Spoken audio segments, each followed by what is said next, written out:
So we started our discussion on the random variables, and I told you that the random variable is one of the most important concepts in probability. Why? Because after this course in statistics and econometrics, we are gonna use mostly random variables, and we are gonna work with these random variables. But everything that we discuss about random variables is based on the idea of random experiment, random events, and those methods of calculation of probability that we have discussed before.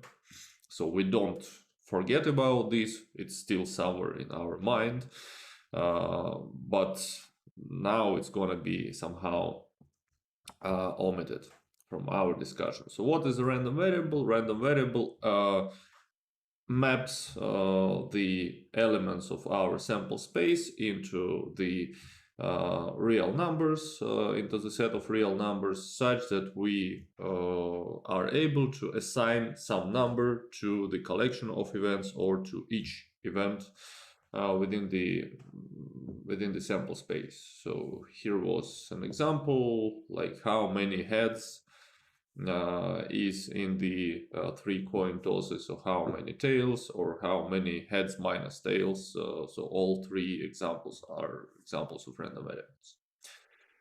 So then we introduced the idea of a discrete random variable, such variable that can take finite or countably infinite number of values. So basically, discrete random variables are applied in the situations when we have when we can count all the potential values of this variable: total number of heads, total number of tosses until a head turns up. So this is countable. This is a finite number of outcomes. This is countably infinite because we don't know exactly when a first head would turn up. And then we introduced an important concept of the probability distribution. So I'm telling like this important, but it really is. We are going to use probability distributions and all the related things throughout the rest of this course in statistics and econometrics. So everything is going to be based on probability distributions. So what is that? To each potential value of our random variable, we attach some probability. So probability that our random variable x takes on a value of a small x. And these probabilities are actually coming from the probabilities of events in omega that underline these values of our random variable. So we are going to write either this way or this way. So basically either way is possible.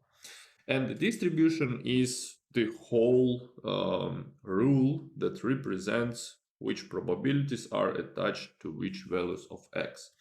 It can be represented by a formula if it's possible, or a table or a graph that provides this probability for all x's. So here was an example. Let me skip this. So probability mass function is given as some function that gives you probability that random variable will take a value of x for any x in the set of real numbers. And we have the following restrictions on this probability mass function. So the value of this function must be between 0 and 1, and sum of values of this function for all x's must be equal to 1. So these two things are based on axioms of probability that we discussed in the second lecture. So here was an example. Another object which is important is cumulative distribution function.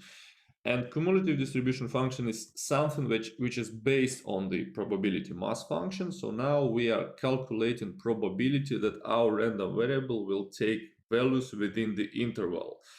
And this interval always starts with minus infinity. And this interval on the right side ends with x. So basically, this is a probability that our random variable will be less than or equal to x here. And we need to calculate the probability of all events in the sample space such that random variable is less than or equal to x. So it must be defined for all real numbers, and when x goes to minus infinity, our cumulative distribution function goes to minus infinity, go to 0, sorry, and when x goes to infinity, so the cumulative distribution function goes to 1. So here was an example. So I hope you remember that there was, I hope you forgot that there was a mistake in my notation. So now I corrected this. So this is the probability that x is less than 0, then x between 0 and 1, between 1 and 2, and so on. So that's exactly how the cumulative distribution function is built on the previous example. And the graph of this function is going to be like this staircase. For each value of x, it makes these jumps. So now we move to, like the last part of that lecture was about some special distributions of discrete random variables. So we spoke about a very basic example of a discrete random variable, which is Bernoulli variable. Bernoulli variable can take only two values. We are going to use this Bernoulli variable a lot during the next sequence of these courses because it's kind of very it's very useful. It's very how to say it's very nice when we want to model some experiment that has only two possible outcomes, like success or failure, male or female, life or death, defective, non-defective. Kind of if we, for example, so we also have microeconomics. In microeconomics, it might be modeled like a consumer chooses to buy something or not to buy something, right? So it's also going to be a Bernoulli random variable, because if you choose to do something, that's 1. If you choose not to do something, that's 0.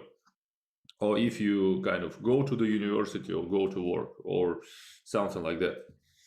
All of these are going to be modeled with the Bernoulli variable. And so we are able to write down the following function, that is the probability mass function for the Bernoulli random variable, that gives you the value of the probability given probability of success in the following form. So x takes either 0 or 1. If x is 1, success, then probability is going to be equal to p. If x is 0, then probability is going to be equal to 1 minus p. That's kind of simple, and I showed you an example. So then we extend this Bernoulli experiment to n repetitions in general, and if we are interested in the variable that represents the total number of successes in n repetitions of one Bernoulli experiment, then we are going to, we call this variable a binomial random variable with two parameters, n, the total number of repetitions, and p, the success probability of success in one particular experiment. So the PDF or PMF, sorry, probability mass function of Bernoulli random variable looks like this. So here we have something similar to the Bernoulli random variable, but now x is not 1 or 0. X can take any values from 0 to n because it's a total number of successes. And here we have the combinations, possible combinations of successes within n observations. So I showed you an example about stock exchange, right? About stock prices, where if there is a probability that the stock price will increase, how this works. So I hope that you remember. Here is another probability about some disease. So basically all of them work in the same way. And we finished with the geometric distribution. So what is a geometric distribution? It is so first of all, the random variable x represents the total number of trials up to and including the first success. So you are trying to, so kind of you make Bernoulli trials, and then you calculate how many trials you need to repeat in order to get the first success.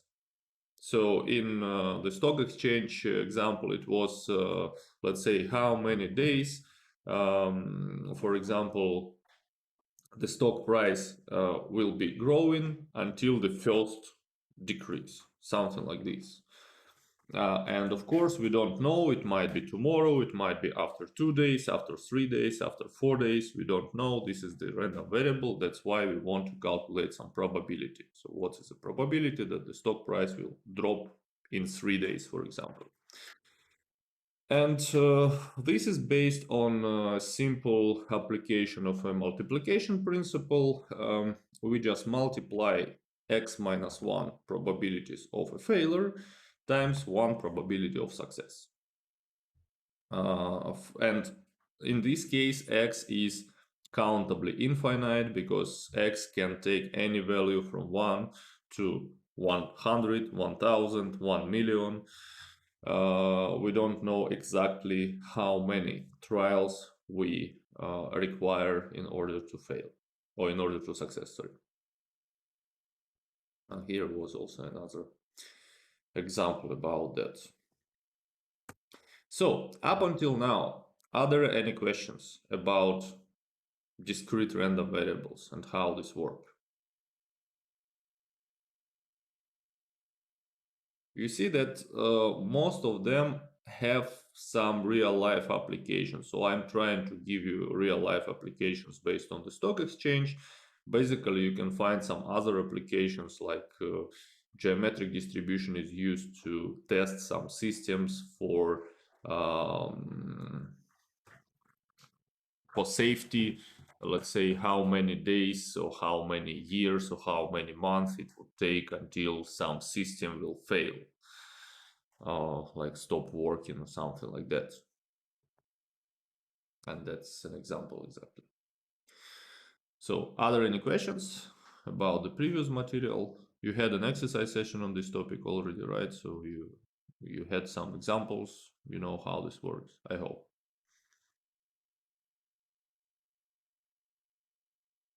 Okay, if there are no questions, let me continue. We have a question. Yes, what? On session, on practical class, we had something like graphs. We had some graphs. I don't remember any graph on the on the lecture. Like I forgot the name, but so here we had graphs, isn't it? Some other graph. I forgot the word. Okay, let me see. Frequency graph. Frequency graph. Yeah, okay. Yeah, so we have a bit different terminology in the book and in my lecture. So in the lecture, I call this probability mass function. And in the book, as I remember, there is a terminology such that it is called frequency. And I think that I asked initially to kind of to adjust the terminology. So let me see what was the task. Yeah, so different terminology in the book. So frequency function is what we have called probability mass function. So that was the function, right? And you need to build, so this is what in the lecture we call probability mass function. In the book, page 64, exercise 1, let me see. Yeah, so in the book it is called frequency function. find the frequency function first, but as I said, that's the same as we in the lecture we call probability mass function. It's Okay, just a I bit get it. different terminology, different authors use it, but don't worry. I mean, like during this course, I will be calling this always probability mass function whenever it is about discrete random variables. Okay, thank you. And yeah, that was the graph.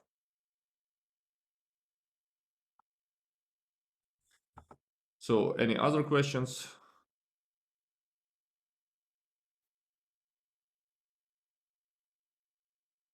No questions? Then let me continue, please, with the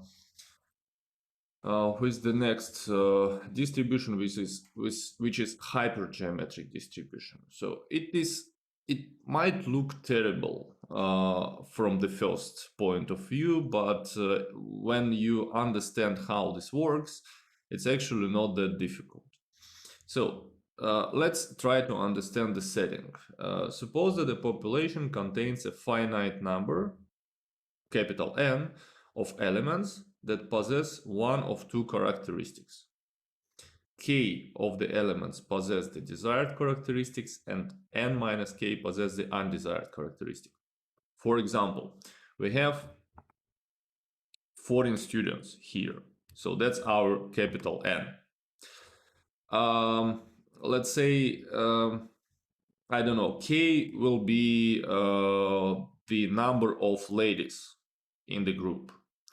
And N minus K is the number of gentlemen.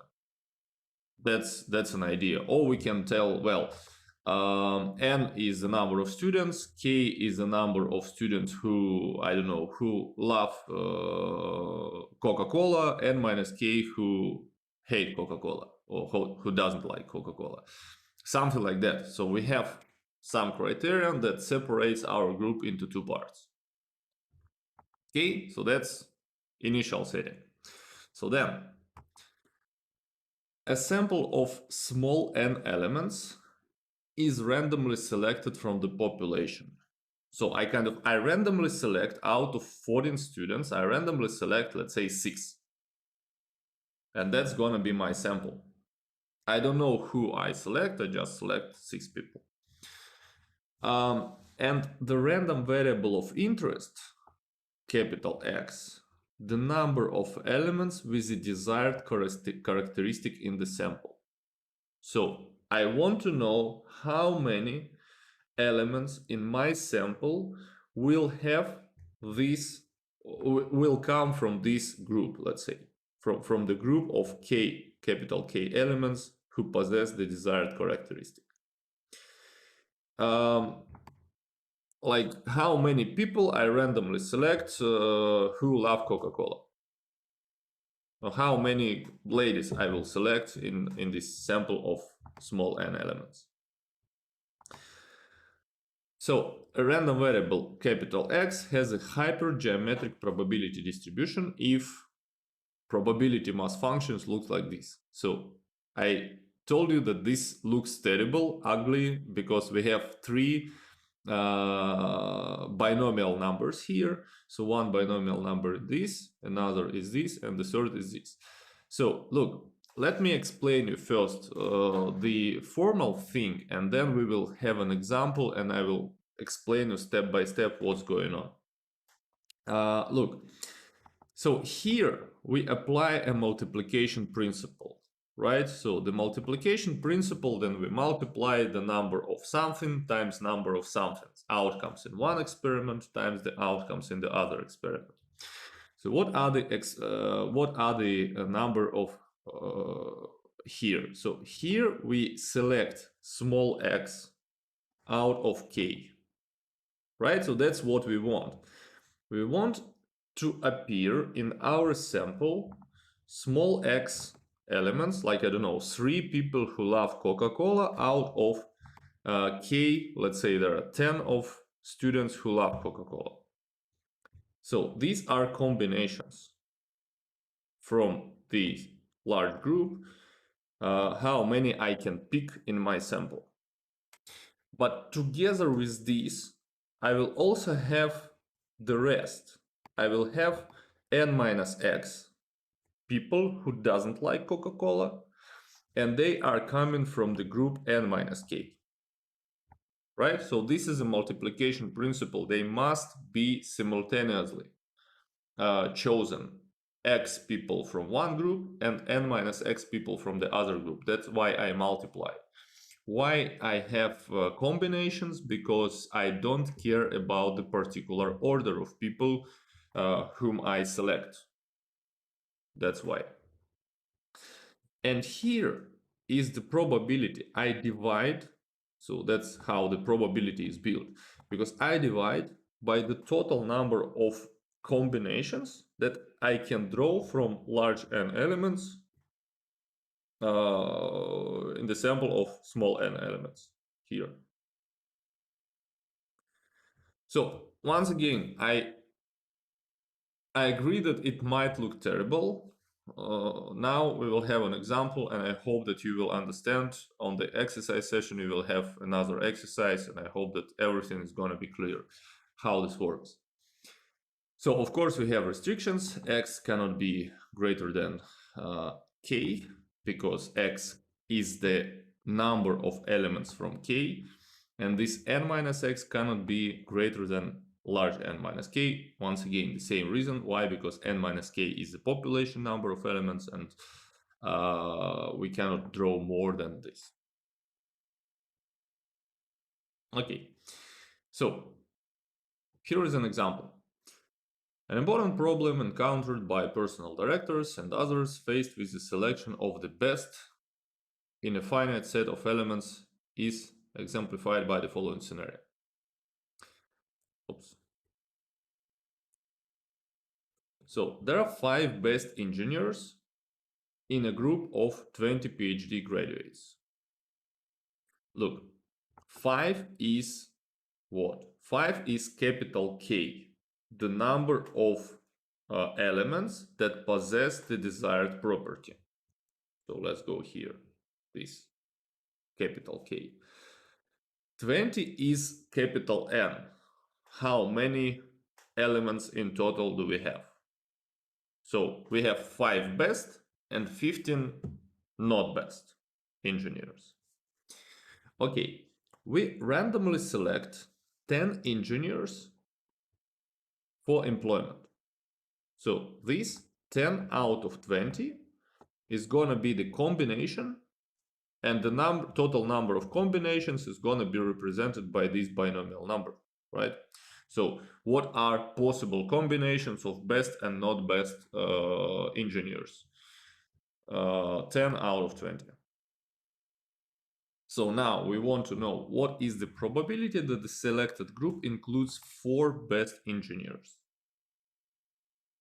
Look, we know for sure that if there are 4 best engineers, that there are 6 not best engineers. And we want these two conditions to hold simultaneously. That's why we would want to apply multiplication principle. 4 best and exactly 4 best, right? And 6 not best. So now here's our notation. So capital N is 20, small n is 10, and capital K is 5. There are only 5 in the set of 5 best engineers, and we seek the probability that capital X is 4. So this capital X is the number of best engineers. So look, if I apply this formula, I simply do the following. So it's the binomial number for best out of 5. So how many possible combinations of these 4 engineers do I have? At the same time, I apply how many combinations of 6 not best engineers out of the rest 15 I can get. And that's, we know how to work with these binomial numbers. And in the denominator, I have the total number of combinations in the the total number of samples, let's say, that I can draw from this population. The total number of samples is represented by this. And overall, the probability that in my sample there are going to be 4 best engineers is going to be this. Let me briefly explain you this in more details. So probably you are confused. So let me show you.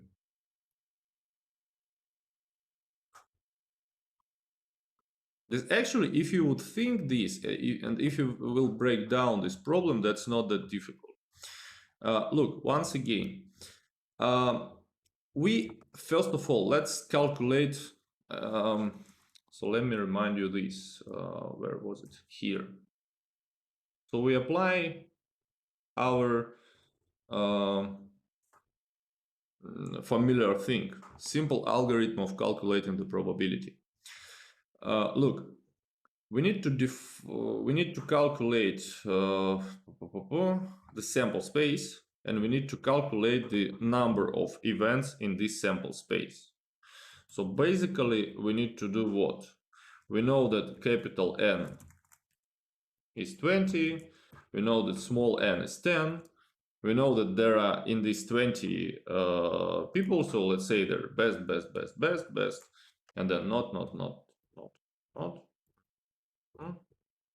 something like this. So that's how our population looks like. So 5 best and 15 not best. Now, how many possible samples I am able to draw from this population if I draw 10 elements? So it might be like this, or it might be like this, 4 best and 6 not best, or it might be like this, and so on. So, you know, like there are a lot of possible ways how I can pick 10 elements out of 20.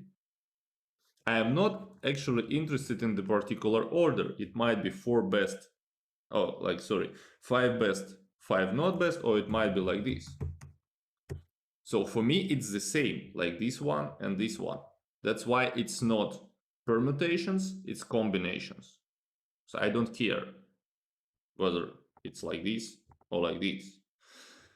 So how many elements in the omega do I have? Here. That's the number of combinations of 10 out of 20.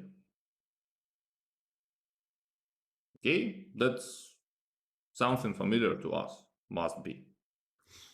So then look, what in the numerator?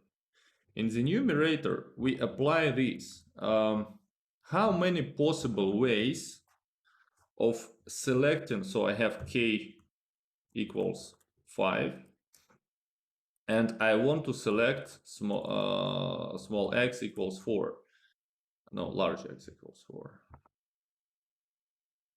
So how many ways, in how many ways can I do this?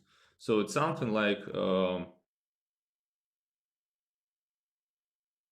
okay, so there is kind of out of 5, I can select like the 4 of them, but you know that like there are some distinct people, so that's why there are, how many? Like 4, 5. There are 5 possible ways how I can do this, right? But on the other hand, I must have this. If I select 5 best, at the same time, I know that there are gonna be selected, 4 best. If I select, I know that at the same time there are gonna be selected 6 not best. And those 6 not best are coming from 15 not best in the population. And I know that there is gonna be, so they are gonna coincide. And that's why I'm doing, okay, so this, or maybe this, or maybe, I don't know, this.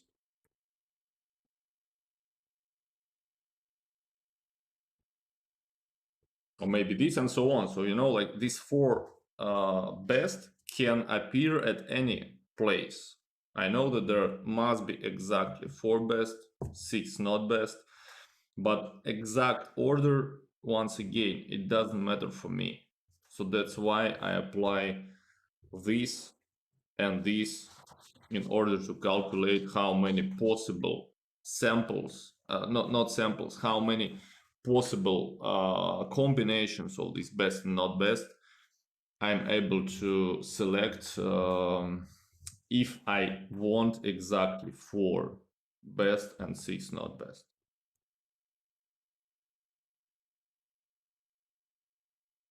Well, I know that probably this is the most difficult thing in our discussion of discrete random variables.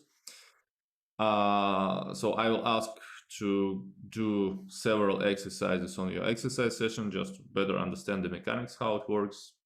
Are there any questions? Yeah, I have a question about the calculation. So we have a calculation like 5, how to say it, with a This? exclamation mark next Factorial. one. Yes. Factorial. Yeah, factorial. And we divided by 5 minus 4 factorial, 5 factorial. Isn't it 4 factorial? You're right. Yes, it's typo. Thank you. You're right. I was just I will immediately change it. Yeah, that's correct. You see that I'm using this lecture slide the second year, and you are the first who found this typo. It's gonna be 4. I'm glad to be the first.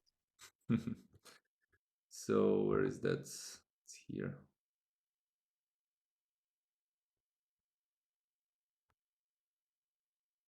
So it's gonna be here. Yeah. 4. Okay, so I'll update these slides on the course page. It's 4. And here as well. I mean, so this is correct. Yes, so that's 10 minus 4, which is 6, and that's gonna be 15 everything minus else is correct. Yeah, yes. That's 4. Okay, because otherwise it's gonna be 1. Yes, that's not possible. So the last thing, the Poisson distribution, and this is something completely different to what we had before. So before we had these 3 distributions: binomial, geometric, hypergeometric. They are based on the Bernoulli trial. And Poisson probability distribution is something completely different. So it looks, so first of all, the mass function looks like this. Probably it tells you nothing about, and I'm not going to derive this probability mass function. So I'm going to explain you how do we use this Poisson distribution and in what cases, and so what is the application. So basically, this distribution describes a probability distribution of the number x of rare events. So it is derived from the binomial distribution. But in the binomial distribution, when probability goes to 0 in the binomial distribution, that's why we call this rare events. So the probability of occurrence is very small. And so those events occur in space, time, volume, or any other dimension, and lambda represents the average value of x. So kind of, what is that about space? So for example, well, x can be the number of mushrooms, and in space it means like in 1 square kilometer, something like that. So a number of x is that I don't know how many kilos of mushrooms you can find. So the probability that you will find, like, I don't know, 1 kilo of mushrooms in 1 square kilometer, or like 2 square kilometers, or 3 square kilometers, something like that. So that's in space. In time, it means that, well, some process occurs in time, and x is, well, the number of mistakes, or the number of errors that your system will produce during a given time, in 1 hour, in like 3 months, and so on. Or maybe it might be the number of telephone calls to the call center in 1 minute, let's say. Volume, the same. So how many, well, I don't know, COVID viruses are gonna be in 1 cubic meter, and the probability that there is gonna be at least 1, or like, I don't know, 2 COVID viruses flying around you in your room, let's say, in some volume. That's the application of this Poisson distribution. So we need to have some, let's say, physical space or time or volume, and x counts the number of events that occur within this space-time or volume. So examples: the number of automobile accidents in a given unit of time. Well, also possible. The number of telephone calls handled by a switchboard in a time interval, something like a call center. The number of errors a typist makes in typing a page. Yeah. The number of automobiles using a freeway access ramp in a 10-minute interval. So, like, different things. The number of, well, I don't know, the number of people who will buy or sell stock on the stock exchange within a minute. Also possible. So let's see an example how this works. Once again, so this formula, you simply need to have this formula alongside to apply this. I'm not going to explain you how to derive this, and actually I never kind of was interested in this. So suppose a random system of police patrol is divided so that the patrol officer may visit a given location, so 0, 1, 2, 3, and so on times per half an hour period. So kind of the police comes to some given location 1 time, 0 times, 2 times, 3 times, and so on. And an average number of visits is once, so with each location being visited, an average of once per time period. Yeah, so on average, we want to visit each location once. So assume that x possesses approximately a Poisson probability distribution, and so we need to calculate the probability that the patrol officer will miss a given location during a half an hour period, or what is the probability that it will be visited once, twice, or at least once. So let's see. Once again, the formula is kind of simple. So small x represents the number of occurrences. So it's 0, 1, or 2, or 3, depending on our question. So e is just exponent, so 2.71828, 1828, yeah. And lambda is the average number of occurrences. In our case, lambda is 1, because we see that each location is visited once per time period. So lambda is 1, and so what is the probability that the location is not going to be visited? It's just probability that x is going to be 0, and we plug everything inside our formula. So lambda to the power of x divided by x factorial times e to the power of minus lambda here. So don't be confused, 0 factorial is 1. It's kind of a rule, right? So it's not 0, it's 1. 1 factorial is 1, 0 factorial is 1. So that's why it's 1 divided by 1 times e to the power of minus 1. and this is 0.368. So with probability almost 37%, allocation is not going to be visited within half an hour. So if you are a robber, so you can do your dirty deeds within this half an hour, and with probability 37, the police patrol would not catch you. So the probability that the police will visit this location once, we do the same. Yeah, there is a typo once again. Now I found this typo, so it's 1 to the power of 1 should be here, because lambda to the power of x, right here, it should be 1 to the power of 1 times e to the power of minus 1 and divided by 1 factorial. So let me also change it here. That here, power of 2. Well, basically the calculation doesn't change that much, right? Because 1 to the power of 0, 1 to the power of 1 doesn't change anything. But once again, so here must be 1 x. The probability that the location is going to be visited twice, it's going to be 1 to the power of 2 here, divided by 2 factorial times e to the power of minus 1, which is 18%. That's the probability that the location is going to be visited 2 times.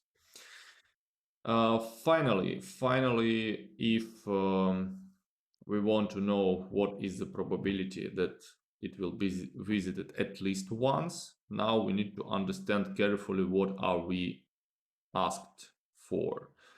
At least once means that it's 1 or more than 1, right? So it's going to be the probability that x is greater than or equal to 1. And it's kind of difficult to calculate this probability counting. Probability of 1, probability of 2, probability of 3, 4, 5, and so on. Why? Because this is infinitely uncountable. This is infinitely countable, discrete random variable. So we do this trick. Probability that x is greater than or equal to 1 equals to 1 minus probability that x is less than 1. Why? Because the probability that x will be any number is 1, and probability that x is going to be less than 1 with probability that x is going to be greater than or equal to 1, these two are disjoint events, and the sum of their probabilities build up the whole sample space, and the probability of the whole sample space is 1. So that's why we have this equality here. So now, under this inequality, only one probability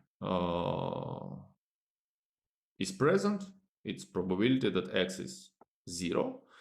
We know this probability, and it means that the probability that the location is going to be visited at least once is just 63.2%. So you will have more exercises and examples on the Poisson distribution from different fields. I hope that you will understand how to apply these. This is kind of a nice approximation, as I said, of a probability of rare events happening. Are there any questions besides my typos? Maybe there are more typos, I don't know, but at least here and here must be different numbers. I will upload the correct slides to the course page.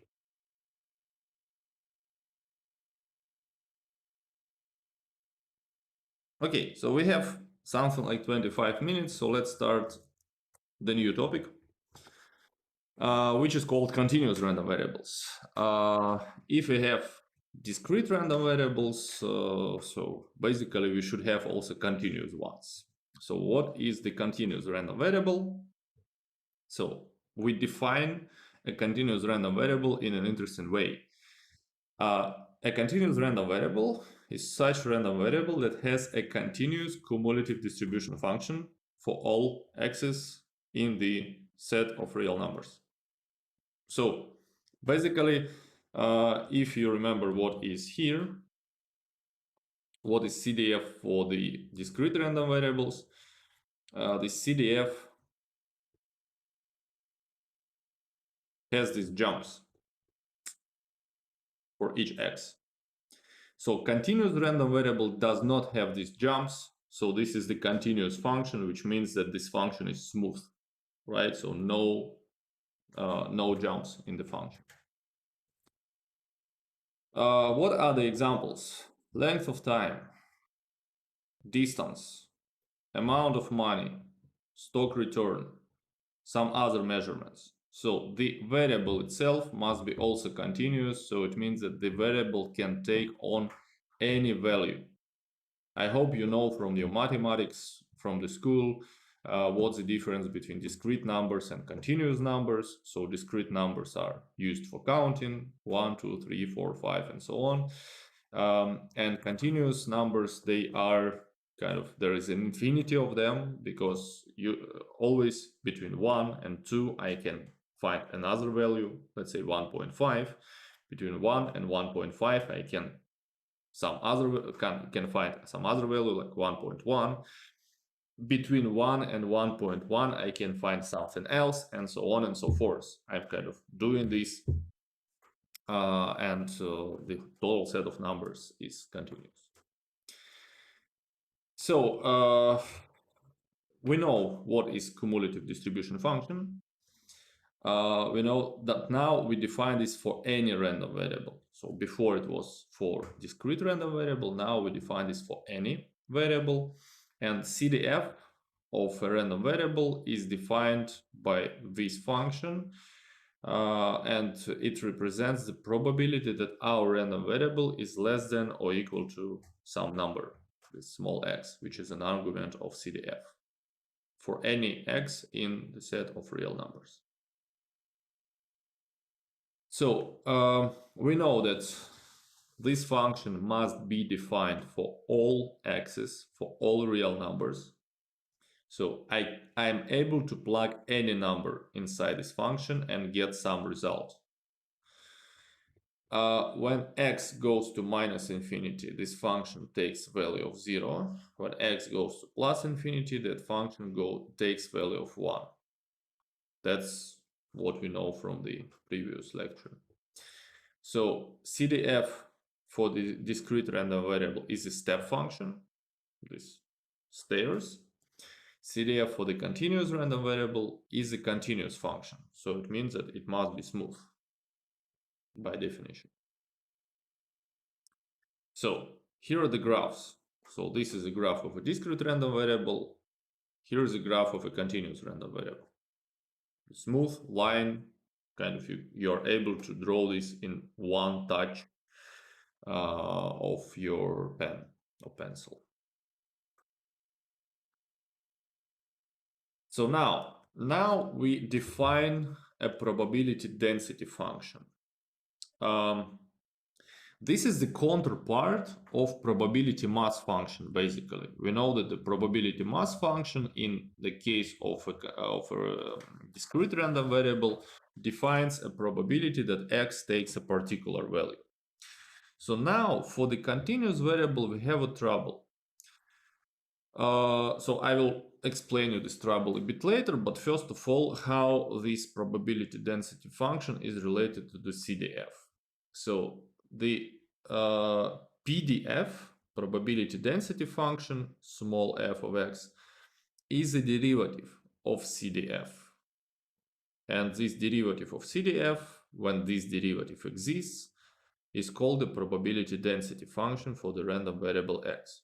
Once again, this PDF is an analog of PMF for the discrete random variable. It has similar, not meaning, I would say, but it has similar role as for discrete random variable. One problem here, so there are the properties of the density function.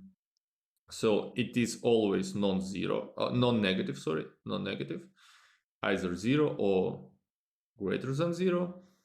for all x's in the whole set of real numbers from minus infinity to plus infinity. So this is important. Look, we are speaking about continuous variable. Continuous variable can take on any values. And here, look, we had x in D, when D is the space of this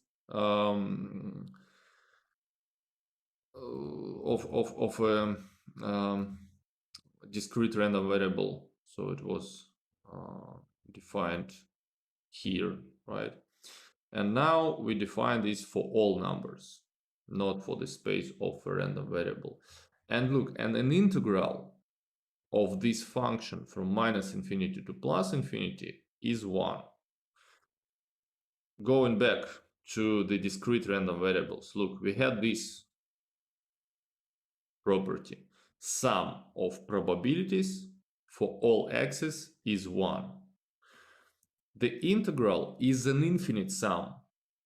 We are not able to sum all probabilities for continuous variable y, because for continuous variable there are infinity of these values.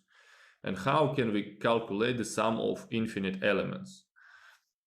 With the help of integration. So the integral is the infinite sum. That's why this is basically the same property, but applied for the continuous variable, for the continuous case.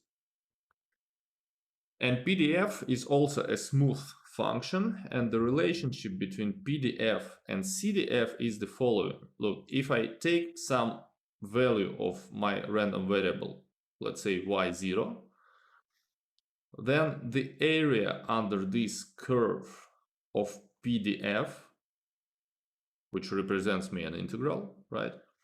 And this area is equal to the CDF evaluated at this point, at the point y0. So once again, you need to remember something from your mathematics course. You need to remember the meaning of integrals. So the integral, first of all, it's an infinite sum.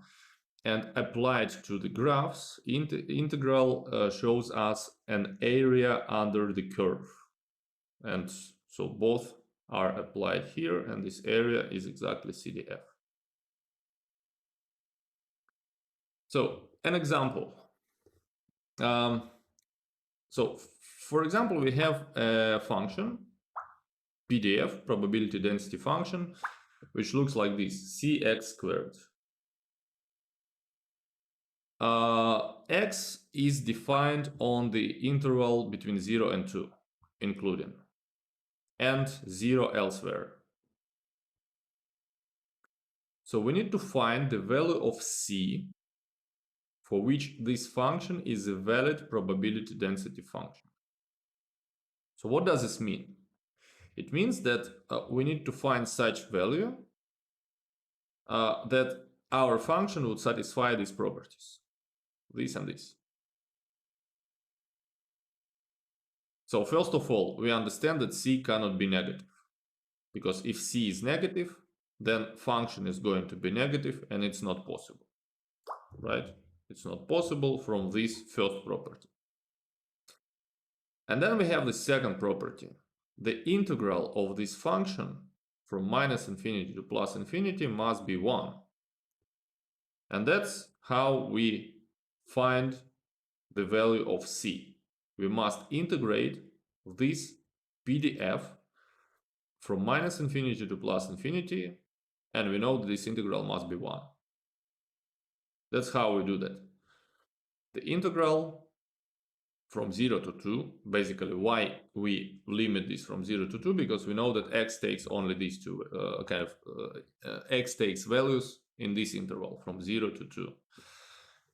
Now, a short reminder, I hope that you remember what is integral. Integral is such function, the derivative of which gives you a function under the integral sign, right? So if you take the derivative of this, you will get what's under the integral.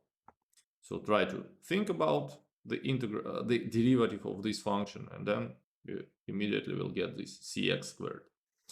So now we evaluate this integral from 0 to 2, and that's gonna be 8 over 3. So 2 cubed over 3 times c minus 0 cubed over 3 times c. 0 over 3 is 0. So that's why you have 8 over 3 c equals 1. And from here, it's easy to derive that c must be 3 over 8. 3 over 8 x squared is going to be an appropriate, a valid probability density function.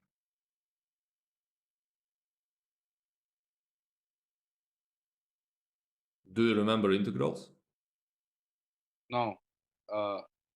Can you explain maybe a real life example for this? Of what? Of probability density function. I don't get it. Like, why do we need it? Okay, look.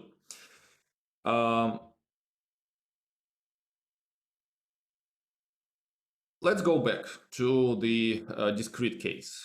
In the discrete case, we have a random variable, and this random variable can take, or let's say for us, it is good when this variable takes a limited number of possible values, or at least somehow countable, like 0, 1, 2, 3, 4, 5, 6, 7, that would be okay for us. Now, in the real life, we have such variables like length of time, distance, amount of money, stock return, height, probably something else, that are not limited to several values. So let me show you.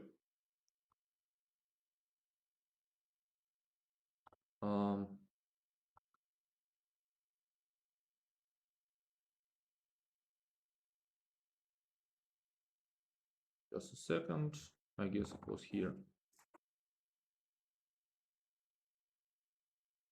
Look, here is a column. Here is a column of stock returns over how many periods? So it's like from 2015 to 2021, the stock returns for 5 companies. Like those are stock price, and here I calculated stock returns. Look, stock return does not take several values, right? So it's not like 1%, 2%, 3% or something. So it's like 364, it's 529, it's minus 3.3, it's minus 1.05, and so on. So basically we have a lot of distinct values for this random variable. And for us, it's kind of difficult to work with this variable as if it is discrete. We assume that this variable can take infinitely many possible values. And actually in the real life it is, right? Because 364 and 365 are going to be 2 different values of this random variable. Or like 366 or 3655 or 36551. They are going to be different, right? So the number of possible outcomes goes to infinity, which means basically that probability of each particular outcome goes to 0, right? Because like we know how it works. What is the probability of a particular outcome? How many times it occurs? M over all possible outcomes n. In our case, n goes to infinity because number of possible outcomes goes to infinity. And m is only 1. So 1 over infinity gives you 0. Probability of each particular outcome is 0. But we want to work somehow with these variables because they're really important for us. We want to know, for example, what's the probability that, well, I don't know, the lamp bulb will work for, I don't know, 10,000 hours or something like this. or we want to calculate that the stock return is going to be like from 1 to 2%, something like that. We really want to know that. And in order to model these variables somehow, we introduce this idea of a continuity. We translate all discrete terms into the continuous ones. So what do we know from the discrete case? We know from the discrete case that there is something called cumulative distribution function, probability that our variable takes values in some given interval. So for example, for the stock return, I can ask, what is the probability that the stock return will be less than 1%? Right? It's not like exactly 1%, because exactly 1%, the probability is going to be 0. But less than 1%. And then probability is going to be, well, some number. Okay? So we define all the properties for this CDF according to the probability axioms. And now we define a counterpart, a continuous counterpart of a probability mass function. So we know that for random variable there is a probability mass function. For the discrete variable, probability mass function has an exact meaning, because probability mass function gives us a probability that random variable takes exactly this value. For continuous random variable, it does not have this meaning. Why? Because, as I said, probability that continuous variable will take a particular number is always 0. And this probability density function does not have the same meaning, but it is like, if we have, for the discrete case, we have this object, we want to have some similar object for the continuous case. So that's why we introduce this function here. Okay, so this function must satisfy similar properties as in the discrete case. It must be non-negative, and the sum of this probability density function for all values of x must be 1. But now another problem comes. What is the sum of infinite number of elements?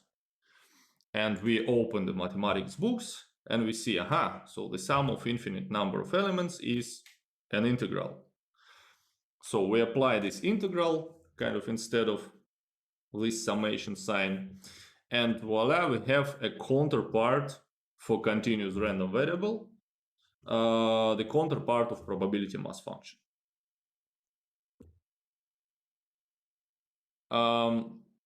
Okay, so that's, for now, that's it. I mean, we don't know anything else about probability mass function. It is going to be used in order to model the probability distribution of a continuous variable. Because as you remember, when we speak about the probability distribution, it should be represented for a discrete variable. It should be represented by a formula, by a table, or some graph. And we want to do the same for the continuous variable. Basically, we want to have some function that will describe a probability distribution for the continuous variable. And probability density function is going to serve exactly this role. The probability density function will describe a probability distribution of a continuous variable. Kind of, we lose this meaning of probability of an exact value, but we still have this role that probability density function describes a probability distribution of a continuous variable. That's a real life application. And why do we want this? Okay. What is C then in this formula? Oh, C is just, look, now suppose that we want to once again, we want to model a probability distribution of some variable. So now it's an abstract example. I mean, it's not applied to anything. But suppose that we believe, for some reason, we believe that probability density function looks like x squared. But the problem is that this x squared must obey these two properties. And if I will take only x squared as the probability density function over this interval, it might not be it might not be the case that it satisfies these two properties. So that's why I want to scale this function with some constant c. But I want to find such c that gives me a valid probability density function. And remembering which two properties my PDF should satisfy, I am looking for such c that this property holds. And that's what we do here. I found such scalar that kind of compresses my function and squeezes this function into the valid CDF. Because if I will take, for example, if I will take 2, then this property fails. If it's going to be 2x squared, and my random variable takes values from 0 to 2, my probability will be 2x squared. It's how much? It's 2x cubed over 3. That's 2 times 8, 16. My probability will go beyond 1, and it's going to be 16 over 3. 16 over 3 is how much? It's 5.3, right? And probability cannot be 5.3. So that's why there should be some exact scalar in order to squeeze my function into this property. The probability cannot be greater than 1.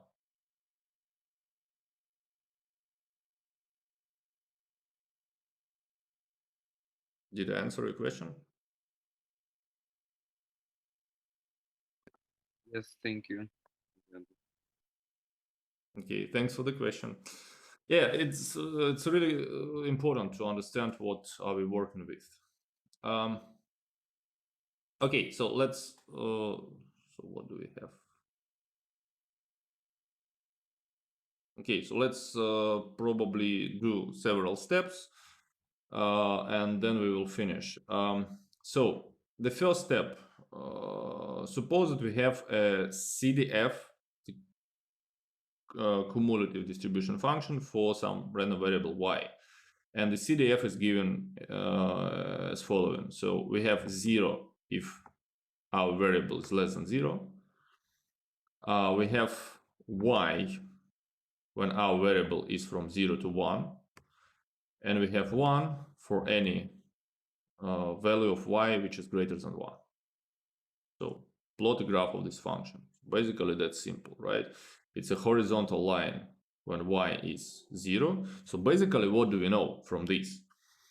A probability that our variable takes any value less than 0, like, I mean, from minus infinity to minus 1, from minus infinity to minus 2, from minus infinity to minus 3, or to 0, the probability is 0. So, kind of speaking simply, our variable does not take any value which is negative. So then, in the interval, on the interval between 0 and 1, our CDF is equal to just y. So it's a straight line, 45 degrees line, going from this point to this point. What does this mean? It means that our variable takes values between 0 and 1. And once again, we are not able to calculate an exact probability that y takes value of 0.5. But we know that, for example, if I plug here 0.5, I will get the value of function 0.5. And this means that with probability 50%, that's important, with probability 50% or 0.5, y takes values from minus infinity to 0.5. It's inside the interval, somewhere inside the interval. I don't know where exactly, but somewhere inside the interval from minus infinity to 1/2.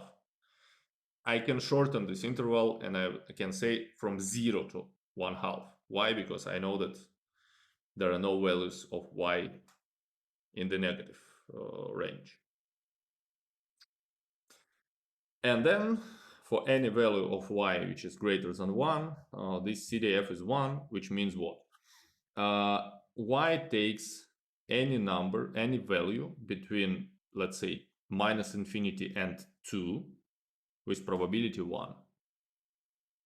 Which gives me what? Which gives me a knowledge like, I know that y is somewhere between minus infinity and 2 with exact, and this knowledge is exact, so the probability is 1. I know that y does not take any value which is greater than 1. Okay, probably we should stop at this moment. Yeah, you will have several exercises on PDF and CDF of the continuous variable on the exercise session, just once again. So for now, take this as the necessary base to proceed. We will do more applications once we understand the mathematics behind. So first of all, we need to understand how to transfer everything from discrete case into continuous case.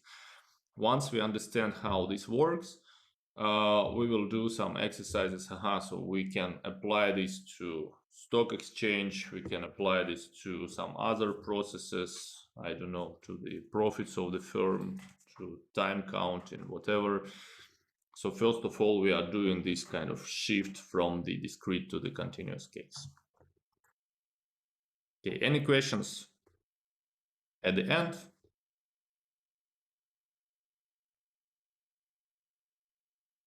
No questions. Well, good. You will have a chance to ask me in 15 minutes. So let's have a break and we will continue with microeconomics.